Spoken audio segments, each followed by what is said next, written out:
Thank y'all for having me here this morning. I'm excited to be here and to speak to everybody today and to tell you a little bit more about me and why I'm running for governor. My background is a little bit different than those that are running this race. I've been running a business for the last 14 years of my life, and I've served one full term as a state representative. And I have a different perspective on our state government and where we are and where we should be going. I have built up a small business in North Mississippi in Hernando. It's an agritourism operation. We grow berries, we grow pumpkins, we grow Christmas trees. We're best known for our corn maze in fall season. It's an agritourism operation that brings in people from all over the Mid-South. And it's a U-Pick farm, an entertainment farm. We host corporate picnics, family reunions, weddings, receptions. And I have built that business up over the last 14 years to a point that it's now grown into almost a big business to me anyway. We had 99 W-2 employees last year. I had over 50 additional seasonal part-time workers. And we had over 50,000 visitors come through my farm just during my fall pumpkin patch and corn maze season. And so it's grown into a very large operation with a lot of moving parts. And I tell you all that to tell you this, that I've listened to all the different people working for me over the years. People that are still in high school to professionals that have a 4-year professional degree or even a doctorate that are out working on the weekends in some cases just trying to get by. They're working their second or third job in a lot of cases. And I've listened to the issues that have faced them. And I've listened to the people of this state the last 7 months as I've traveled all over this state. I've been to many of your towns and areas of the state. I haven't made all of them yet. It just hasn't been time to hit everything. But I'm working all over the state to listen to the people of our state, and the stories are the same. Everybody just wants a good paying job. They want a good education for their children, and they want access to affordable health care. And part of the problem Mississippi has had for so long is that we've lacked in those three areas, and it's holding back the rest of our state's economy. And I have a plan that I think will help with some of that. And I think having a plan is important. I think having some policy laid out there to try to get us from point A to point B, which is what I do in my business. When I see my business grow and prosper, I make a plan and I try to execute that plan. I think that's a big step. And one thing that I'm proposing that we change in Mississippi is our educational system. We have put our children on this one-track path to college for almost 2 generations now, and it's been an absolute failure because everybody's not meant to go to college. We need to have opportunities in every single high school in this state for vo-tech and career tech fields and opportunities for them to learn a trade where they can get out in the world and earn a good living for themselves and for their families and to break the cycle of poverty for so many. Because it doesn't matter how many tests we make them take or how many classes we force them to sit through. In the end, only a small number of people are going to go to college, and the reality of the situation is that the economy always has and always will be needing more skilled labor than it needs college professionals. So we've got to get back to the basics of teaching our children how to work again and get all of this over-testing out of our schools because we're ruining the teaching profession and we're ruining the educations of our children. The other thing that I'm proposing that's such a big change for Mississippi, but we have to think long term. We have to have a plan to get our roads and our bridges fixed, to fund our police stations, our fire stations, our Department of Mental Health, to get our teacher pay up. We have to have a plan to do that. We can't just promise everybody we're going to do it. We have to actually have a plan to do that. And I do have a plan to do that. Just like in my business, I didn't invent growing Christmas trees. I didn't invent growing blueberries or blackberries or hosting corporate picnics or catering. But what I did do is I went to people that were experts in those things, people that had been doing it for 20, 30, 40 years or longer, and I learned from them so that I didn't have to reinvent the wheel and start over from scratch and make all the mistakes that they had already made in their lives. I picked up where they left off and I put together all those ideas into a new business model, a model based off of agriculture but entertainment side, and it has grown into a very large operation and has been very successful. And we need to do the same thing in our state government. We don't have to reinvent the wheel and to get our economy growing. We just have to look at states that are doing things much better than us and copy some of the policy decisions that they've made and implement those in Mississippi. And the same thing goes for our tax policy. We have one of the worst tax policies in the United States of America. And the Tax Foundation's latest rankings, we were ranked 31 of 50 for business friendliness in industry. We overtax the working people and the successful people of our state, and they're leaving our state. We have a very hard time competing with states like Tennessee, Texas, and Florida because their tax structures are all ranked in the top 20. We're ranked in the bottom 20 down with California, New York, and New Jersey is overtaxing the working people and the successful people of our state. And it puts our cities and our counties in a bad position because the only form of taxation that counties have at all is ad valorem taxation. And the cities only get 18.5% of the sales tax revenue that y'all get, that y'all send back to the states.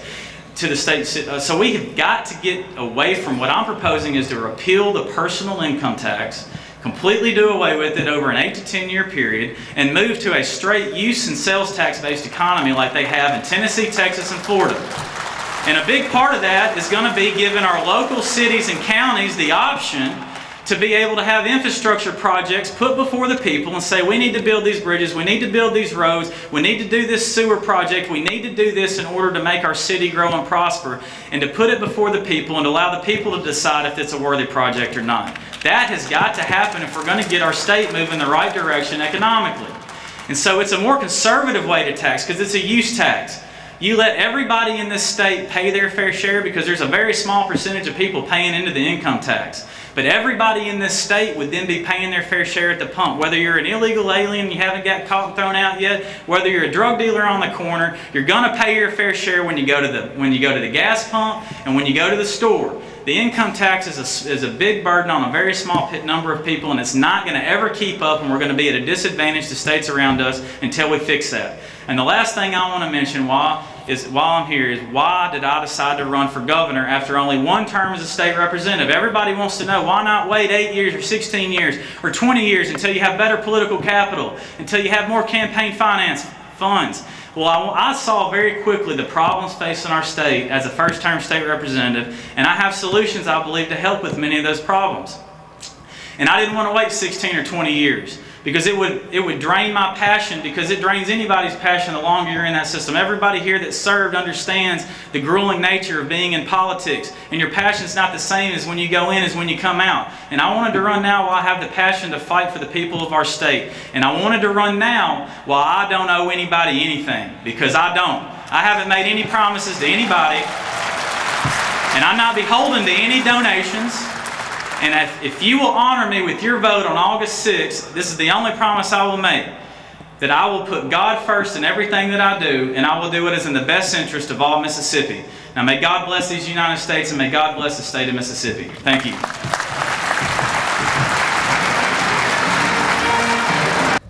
Thank you for giving me the opportunity to be here with you today. I want to first take a moment here today and recognize someone who has been working very, very hard on behalf of our municipalities and our cities and our towns over the last 4 years in his tenure in the Mississippi State Senate. A former alderman in the town of Guntown, Senator Chad McMahon, is here with me today. He's the vice chairman of municipalities in the Mississippi Senate. Certainly someone who understands our efforts and has been instrumental in carrying your banner over the last 4 years, and I know he will continue to do so. So, Senator McMahon, good to see you here. I'm running for governor of Mississippi because I believe in Mississippi. Ely and I both were raised in small towns in Mississippi. We both went to public high schools in Mississippi. We then went to Mississippi colleges. We graduated and got Mississippi jobs. I'm running for governor because I want my 3 little girls, and I want your kids and your grandkids to have those same opportunities. Mississippi's strength comes from the strength of our small towns. I'm proud of our identity as a state that values and protects the people that are too often forgotten in the national conversation. We are made better by the men and women who inhabit and lead our towns. And you deserve a governor who will fight for you every single day. That's what I will do. As governor, I will compete with every state in this country and every country around the globe to bring more manufacturing, to bring more industry, and to bring more quality jobs to towns across our state. I believe that we can compete with anyone. Mississippi's workers are capable, and our state is equipped for success. As we build on the growth of the last 8 years, we need a governor that will spend the next 8 fighting to win more quality jobs for our people. Part of the governor's job is to listen and to support the people on the front lines of this work. All of you are close to your communities and working hard every day to represent them well. You have wisdom and knowledge that is essential to this effort. As Lieutenant Governor, I've worked hard to deliver the tools that you need to succeed. I've been honored to support the Small Municipalities and Limited Counties Population Grant Program. We've authorized almost $20 million for this program during my time as Lieutenant Governor, and I look forward to working with you over the next 8 years to authorizing much, much more.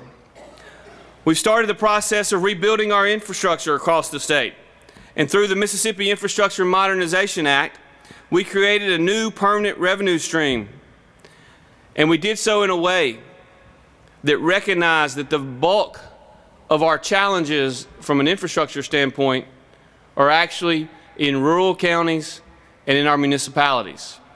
That's the reason we supported the diversion of the use tax as supported by the Mississippi Municipal League. That's the reason we supported the diversion of the use tax back to our local communities after in the Mississippi Senate having supported the effort for 4 different times in 4 different years to increase the diversion of the sales tax from the current 18.5% to 20% back to the cities. But we did more than just generate $200 million more a year.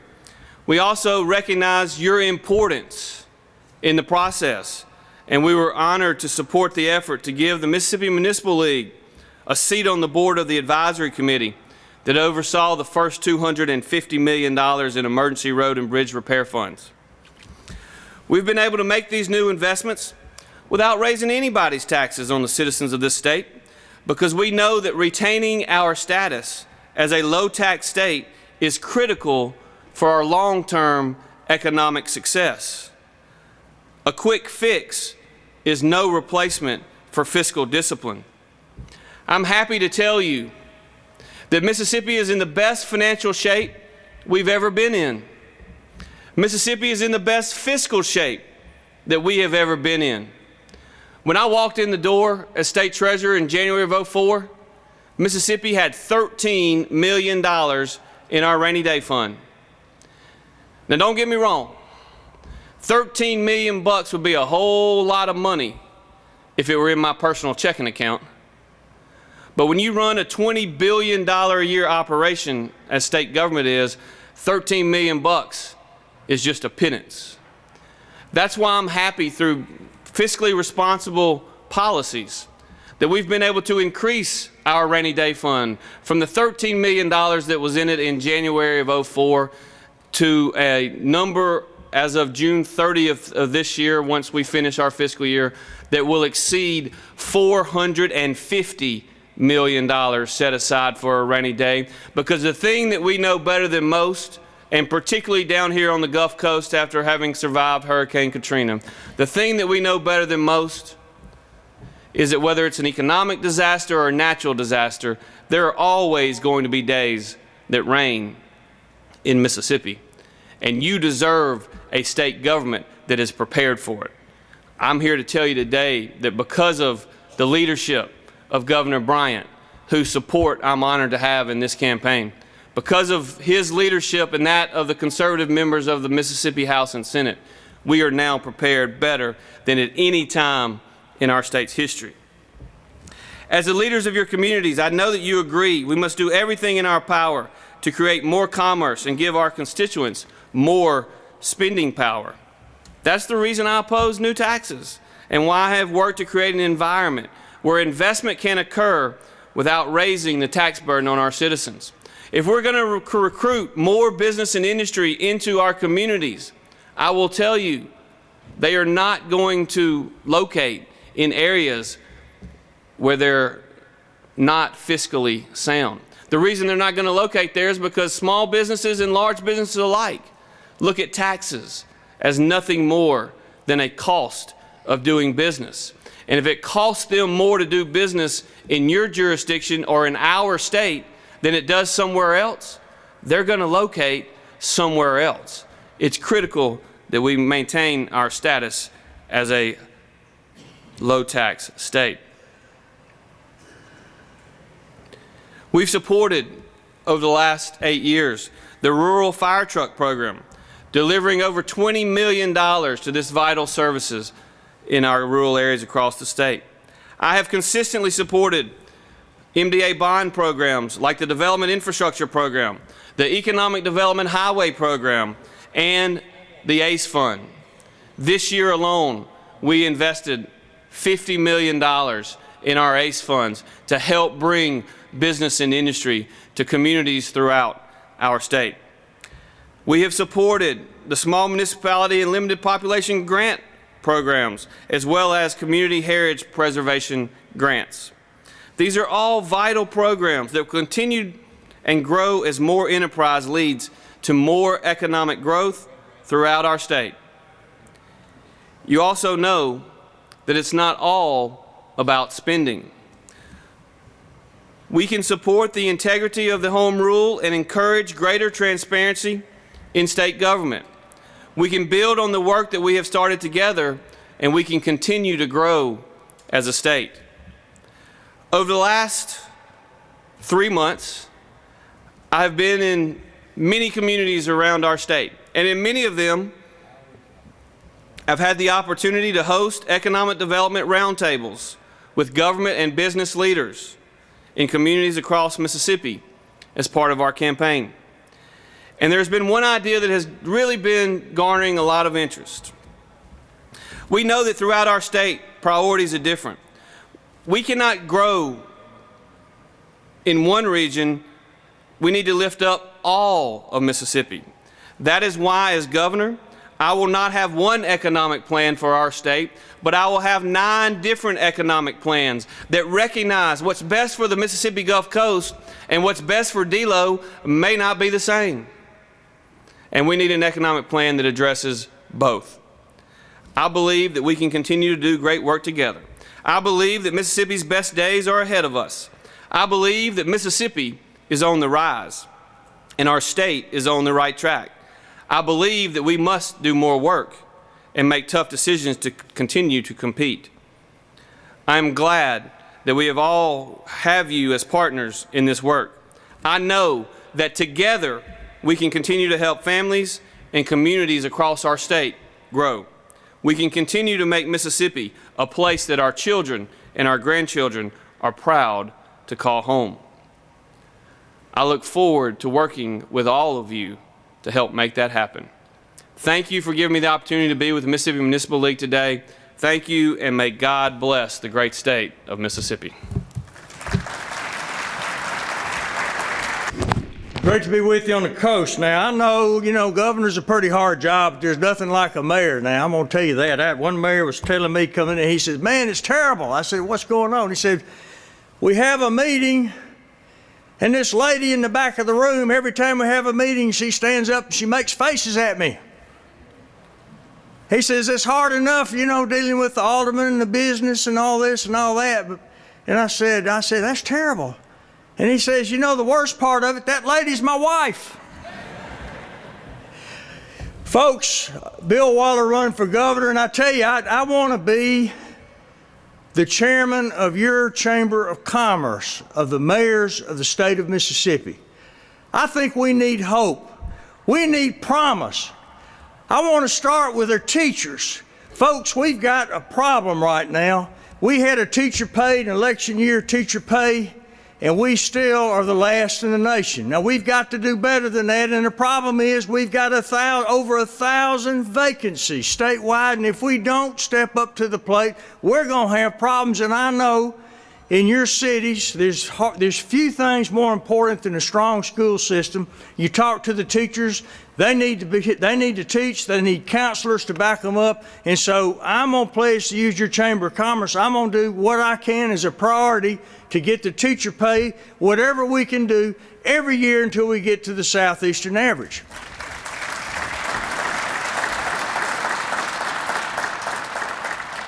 And folks, we've got to reinvent education. We've got to get education back to what you remember when we had a good career plan for those that didn't want to college. It's having an academic track is good for those that go to college, but the 2/3 that don't want to or don't need to, or can't afford to, we need to have a good paying job out of high school, not college, not junior college, high school. And we need to drill down into that. Man, I've seen some programs I've seen over in Vicksburg. They got barge lines, they got apprenticeships in high school. I've met with Pascagoula. They've got Chevron's got internships in high school. We've got to keep our people in the community. So as your Chamber of Commerce, I'm going to work on education that's going to strengthen your community. The heart. Every viable community has got a good hospital, right? You have to have one. We've got 115 spread across our state. Folks, you can't get jobs, you can't do anything if you don't have a good health care system in your community. I met with Hudson Holliday, who I served in the Guard with in Poplarville. We sat across the table. He said, Bill, I had a heart attack. My wife got me to the emergency room. They stabilized me, airlifted me to Forest General. He said, had we not had an emergency room and a hospital in Poplarville, I would have died. I'm a right to life person. We got to have good medical care. And the truth is our hospitals are hemorrhaging. We've got 31 of our rural hospitals right now in danger of closing. And folks, mayors, you know the need of that. You know what we have to have. Well, we can do something creative. It doesn't cost any tax money. We can do Medicaid reform. We need to do it differently than before. We need to have conservative principles. We need to incentivize people to go to work. Where if you're at this level, you don't work, you get benefits. You're at this level, part-time worker, seasonal worker, you don't get benefits. We need to change that paradigm. We need to incentivize workers. And folks, we can do it tax neutral. We can bring $1 billion a year to that 115 hospitals, to over 60,000 employees that work in the hospitals in your communities. To have good jobs in your communities, to make sure we have good health care in your communities so that you can prosper and be the community and attract the businesses and keep our children and grandchildren there working in the hospital and going to the hospital. So the health care is very important. And I know the overlays are just limitless. If you can raise the level of eligibility, this is additional care for mental health. It's additional care for drug and alcohol addiction that the federal government's paying and we're not paying. Folks, we need the help. So it's a no-brainer. We've got to look at the table. If we can do it budget neutral, there's no reason for us not to do it, just like Mike Pence did in Indiana, just like they've done in Louisiana. 37 states now. Folks, it's too much money for us not to look at it.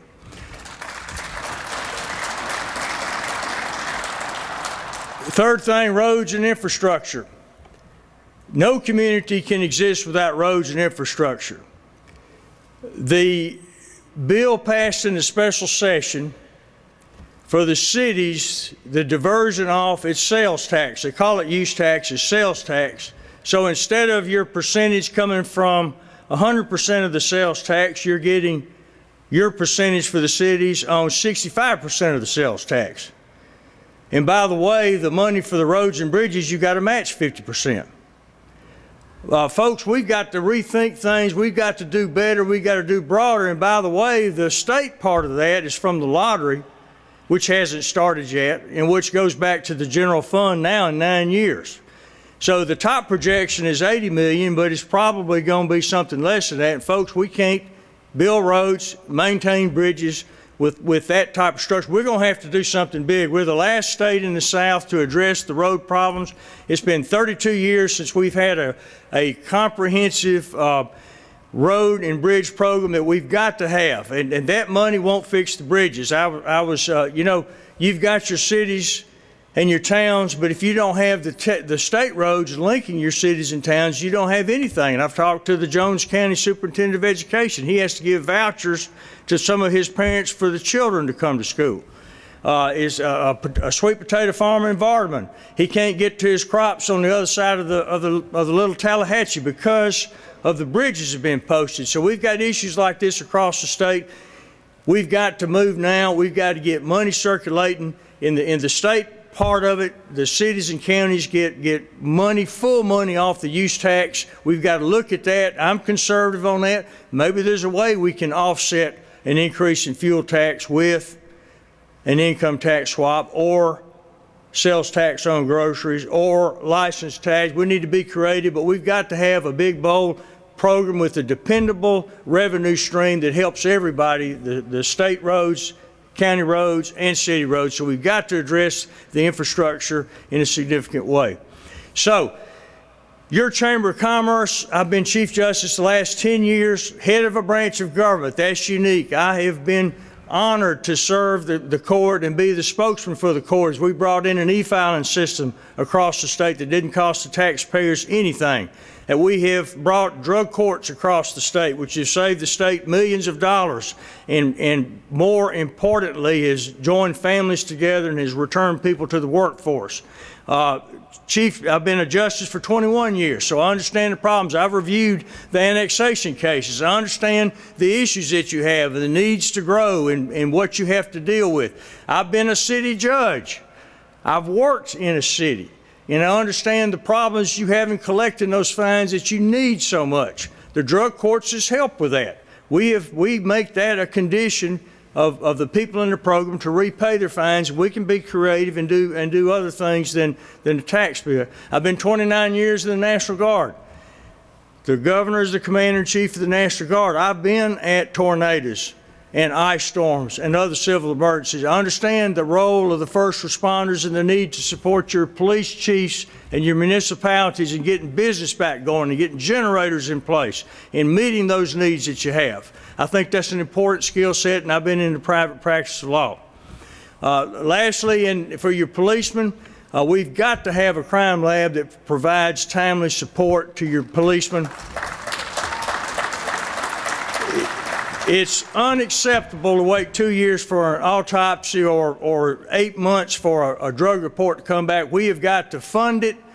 We've got to provide the support they need, and also for your police forces, that they've got seats at the academy, that we can support that vital need that you have. So I'm Bill Waller, candidate for governor. I want to be the chairman of your Chamber of Commerce and help you, the cities, and I'm so honored to be here. God bless you. God bless the United States. God bless the state of Mississippi. Thank you.